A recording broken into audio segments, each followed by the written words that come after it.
You know that feeling when you buy a used car? Oh, yeah, the honeymoon phase. Right. Maybe it looks like totally fine on the outside. It's that shiny paint, the tires look decent, and the interior smells like vanilla. But then you take it on the highway. You hit exactly 60 miles an hour, and suddenly, There's the rattle. the mystery rattle. Yeah. Yes, and it's just this little clunk somewhere deep in the dashboard. Uh-huh. So you spend a Saturday fixing it, you feel great. But then maybe a week later, the steering wheel starts shaking a little bit. Then the brakes start squeaking. And then the suspension starts to groan over speed bumps. It feels like the car isn't just braking, it's practically conspiring against you to fall apart one piece at a time. It's a cascade failure. One thing goes, and the stress immediately moves to the next weakest link in the chain. Exactly.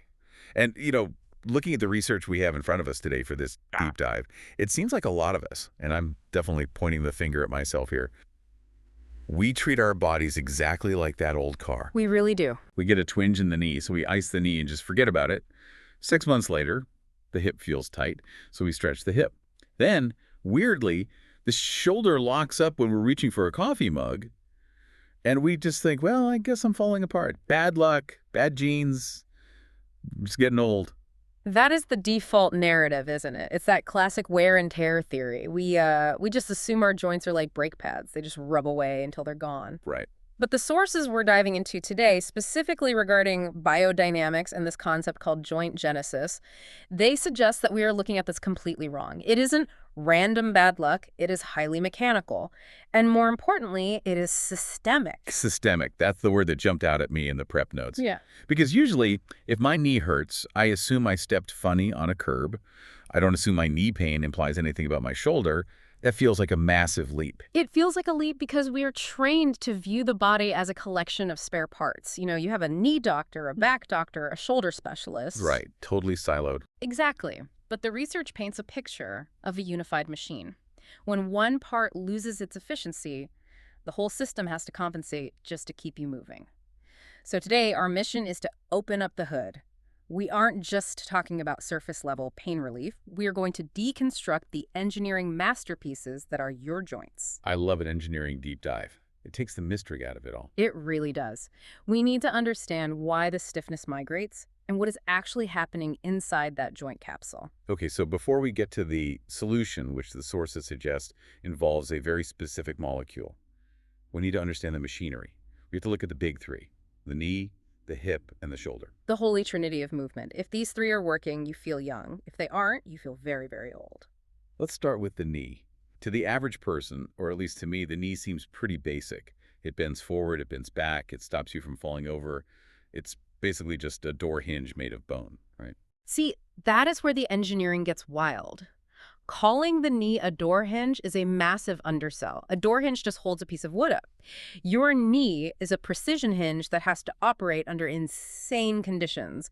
It is a biological marvel. Okay, define insane. What are we talking about in terms of load? Well, think about this stat from the research, which I think is one of the most shocking numbers in human biology. When you walk just a casual stroll to the mailbox to get the paper, your knee absorbs force equal to 3 to 5 times your body weight. Wait, hold on. 3 to 5 times. So if I weigh 200 pounds...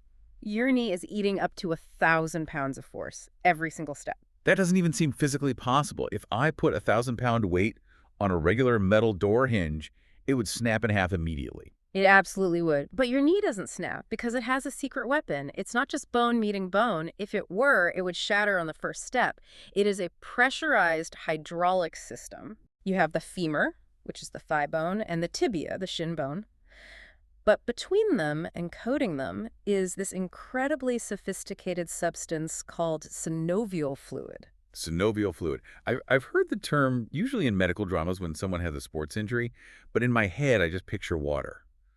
Like, oh, I have water on the knee. It is definitely not water. If it were water, your knees would be dust by the time you're 20. Water is way too thin. It would just squish out of the way under 1,000 pounds of pressure. Oh, that makes sense. You have to think of synovial fluid more like an industrial-grade gel, or like warm honey, or maybe egg whites.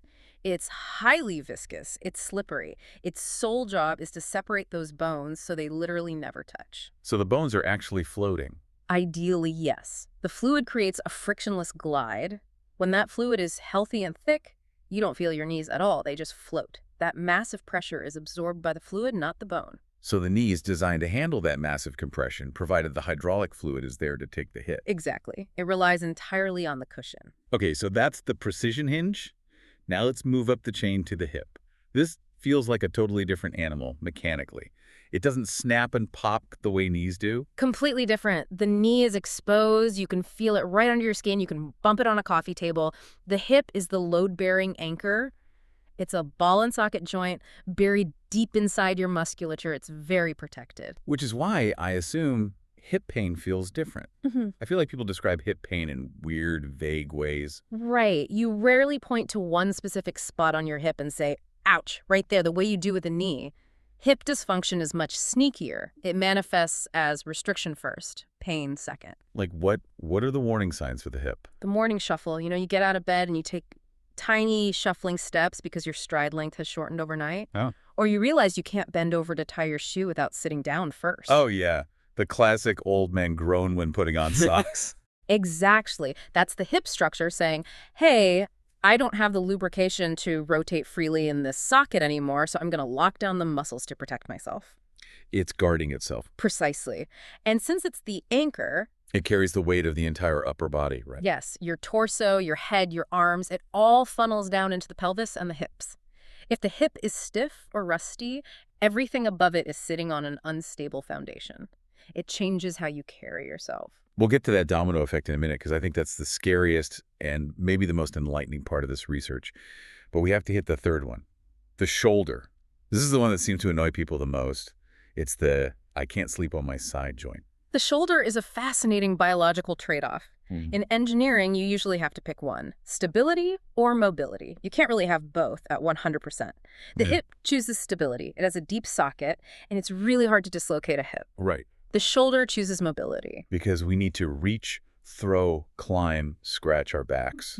Exactly. Evolution decided we needed to reach high branches more than we needed to bear heavy weight on our hands. To do that, the shoulder socket is incredibly shallow.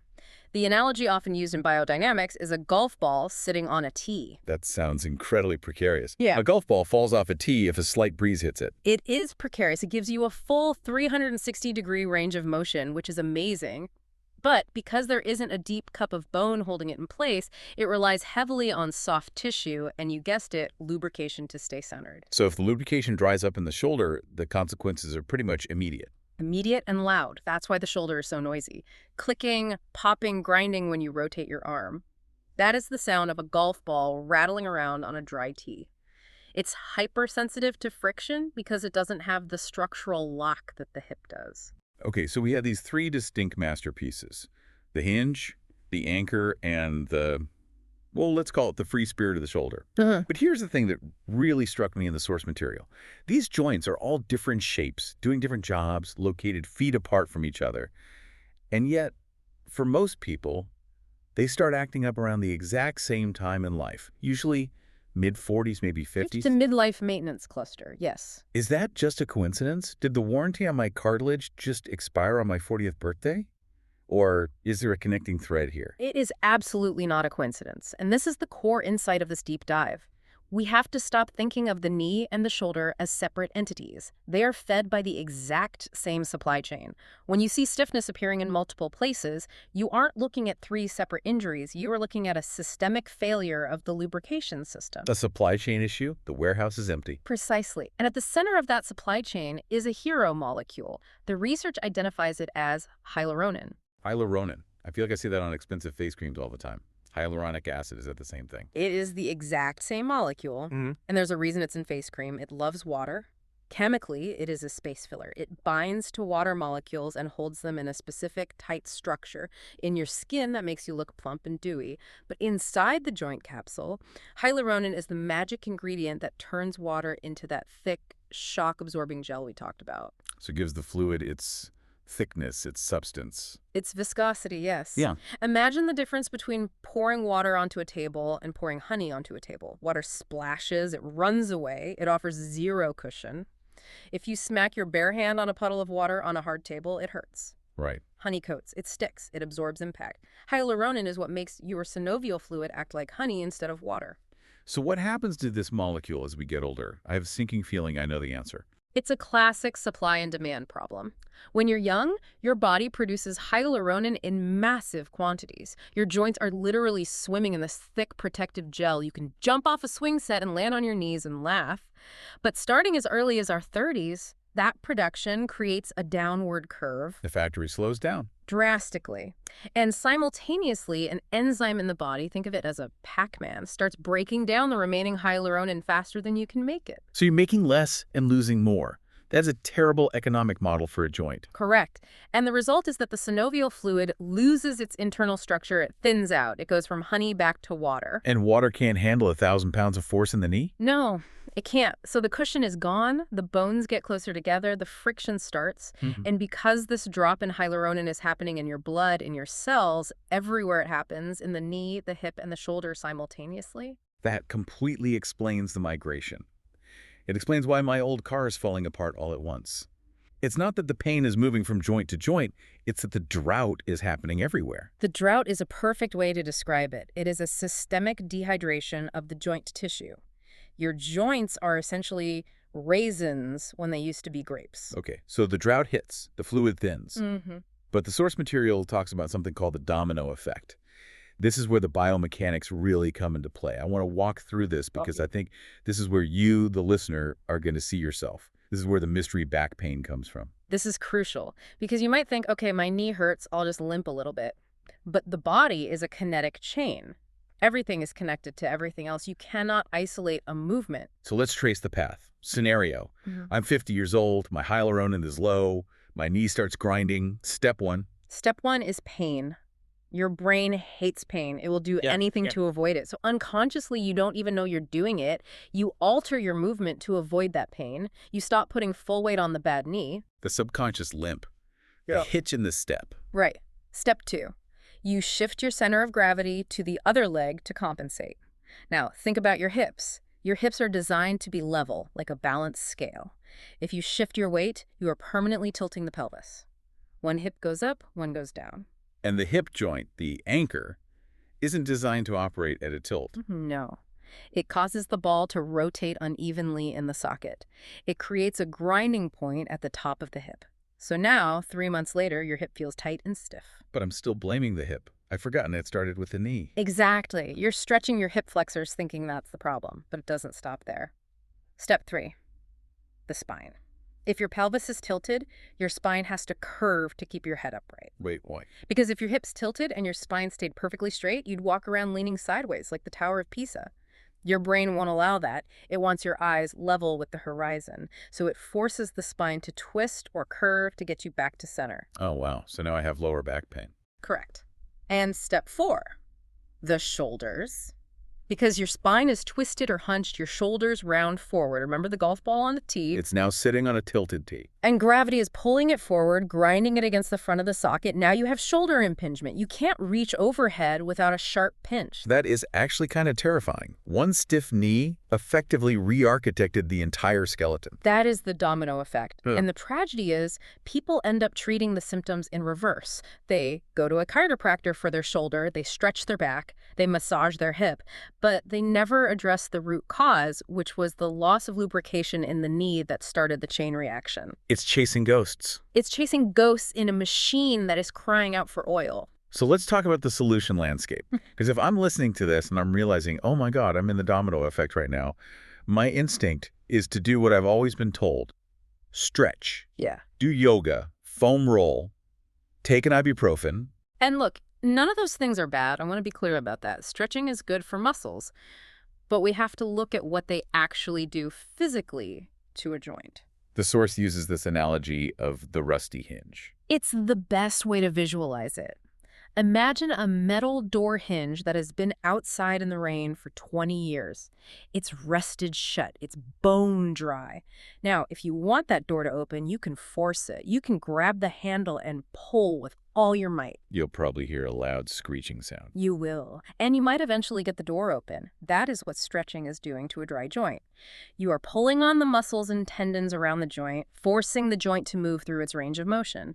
But you haven't done anything to the hinge itself. You haven't added oil. You're just grinding the rust. Dry joints don't collide. Right. In fact, aggressive stretching on a dehydrated joint can actually cause more inflammation because you're increasing the friction. You might feel looser for 10 minutes because you stretched the muscle, but the joint is still screaming. And painkillers, NSAIDs, why aren't they the answer? They turn off the alarm. They numb the nerves so you don't feel the rust grinding. But the grinding is still happening. You're just driving the car with the check engine light taped over. That's a bleak image. Yeah. Driving a rusty car at 80 miles an hour with the warning lights taped over. It is a recipe for disaster. So if stretching is mechanical forcing and pills are chemical masking, how do we actually oil the gears? The research points toward this concept of joint genesis and the biodynamics approach. How is this different? Right. This represents a major shift in philosophy. The goal here isn't to fix the pain directly. The goal is to restore the environment where the joint lives. We need to rehydrate the joint capsule. So it's an inside-out approach. Yes. The research highlighted in the biodynamics notes focuses on restoring hydration from within. It's formulated, and the source notes this is doctor-formulated, based on Ivy League research to target that hyaluronan pathway we talked about earlier. So it's trying to restart the factory. Essentially, the mechanism of action described isn't about dulling sensation. It's about providing the raw materials and the signaling to tell the body, hey, we need more gel down here. The idea is to support the body's natural production of hyaluronan. And if that works, if you can actually get the fluid density back, what does that look like for the person suffering from the domino effect? What is the actual sensation? Well, imagine putting premium oil back into that rusty hinge. Suddenly, the friction drops. The source material describes the outcome with words like smoother and lighter. Lighter is an interesting word for a joint. We usually think of pain-free, but light is different. It makes total sense, though. When you are stiff, you feel heavy. Every movement requires massive effort. Standing up from a chair takes willpower. You are fighting your own internal friction. When the lubrication is restored, that resistance just disappears. You regain that bounce. The knee absorbs the shock again, so you stop limping. And if you stop limping? The hips level out, the spine straightens, the shoulders roll back. You reverse the domino effect. So by fixing the fluid, you fix the geometry. Exactly. You restore the glide, and when the joints glide, the muscles relax because they don't have to guard the joint anymore. It seems so obvious when you lay it out like that, but we've been so conditioned to think of fixing a joint as something you do from the outside. Wrapping it, icing it, massaging it. Because that's immediate gratification. It feels like you're doing something. Rehydrating a tissue is a biological process. It takes time. But it's the only way to address the root cause of the drought. I want to circle back to something we touched on in the beginning, the mental shift. Because a lot of our listeners are active people, or they want to be active. And there's this no pain, no gain mentality that is deeply ingrained in fitness culture. It's incredibly dangerous when applied to joints. Muscles, sure, tear them down to build them up. That's how hypertrophy works. But joints are not muscles. You cannot toughen up a joint by grinding it. You only wear it down. So if I'm at the gym or even just going for a walk and I feel that stiffness, my instinct shouldn't be to just push through it. Absolutely not. Pain in a muscle might be growth. Pain in a joint is a warning light. It means low oil. If you push through joint pain, you are just accelerating the damage. You are grinding bone on bone. So the strategy needs to change from force to nourish. Nourish first. Move second. If you hydrate the joint, the movement becomes easy. If you try to force the movement without the hydration, you're fighting a losing battle against physics. It's the difference between trying to drive that car with no oil versus just getting an oil change. If you maintain the engine, the speed comes naturally. You don't have to force it. I think that's the main takeaway for today. We really need to stop viewing our body as a collection of broken parts that need to be beaten into submission and start viewing it as a sophisticated hydraulic system that needs to be maintained. Maintain the fluid, and the structure will take care of itself. But before we wrap up, I wanted to leave you, the listener, with one final thought to mull over. We talked a lot today about how hyaluronan holds water in the joint to create that protective gel. But think about this. What if you are drinking your 8 glasses of water a day, staying perfectly hydrated on paper, but because you lack that hero molecule, that water just passes right through you? That's a great point. And never makes it to the joint capsule. You could be drinking a gallon of water a day, but at a cellular level, your joints are still dying of thirst because there's no hyaluronan there to catch and hold the moisture. You're pouring water into a bucket with a hole in it. Exactly. So next time you feel that twinge in your knee or that tightness in your hip, don't just reach for the ice pack or the water bottle. Stop and visualize what is happening inside that capsule. Ask yourself, am I treating the cause or just masking the symptom? Are you fixing the hole in the bucket? Right, because life is a lot more enjoyable when you can glide through it rather than grinding your way through. So take care of your gears. Stay smooth, everyone. See you the next deep dive.